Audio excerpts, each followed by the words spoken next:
We meet after 5 years. কি অবাক হচ্ছ? যদিও বা অবাক হওয়াটাই স্বাভাবিক। ভাইয়ের সঙ্গে যদিও বা 2-3 মাস বাদে বাদে একবার দেখা হয়, ও আসে দেখা করে, কিন্তু বোনের সঙ্গে এভাবে দেখা হয় না। মোটামুটি 5 বছর হয়ে গেছে। তাই জন্য ডিসাইড করা হয়েছিল সেই ছোটোবেলার মতো করে আরেকবার দেখা করা হবে আমাদের বাড়িতে। তো ওরা এসেছিল, দুপুরে স্ন্যাক্স খেলাম, তারপর লাঞ্চে বিশাল ভালো মেনু হয়েছিল। তোমাদের সঙ্গে মেনুটা আমি কালকে শেয়ার করব যে কী কী খাওয়া দাওয়া হয়েছিল। তারপর অনেক মজা গল্প করে আমরা বেরিয়ে পড়লাম বোনকে বাড়ি দিতে যাওয়ার উদ্দেশ্যে। আসলে সেই ছোটোবেলার দিনগুলোই না ভালো ছিল। ছুটি পেলেই সবাই এক জায়গায় হতাম, আনন্দ করতাম। সেই দিনগুলো এখন আর ফিরে পাওয়া যাবে না, সবাই সবার কাজে ব্যস্ত।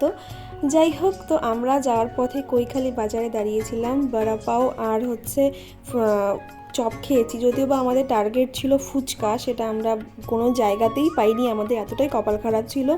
তো যাই হোক, তারপর যখন মামা বাড়িতে আসলাম, এসে ভাইকে পাঠানো হয়েছে ফুচকা আনতে, আর ওর আসার তো নামই নেই, সে আরেক কাহিনী। যাই হোক, ও ফুচকার সঙ্গে মোমোও নিয়ে এসেছিলো।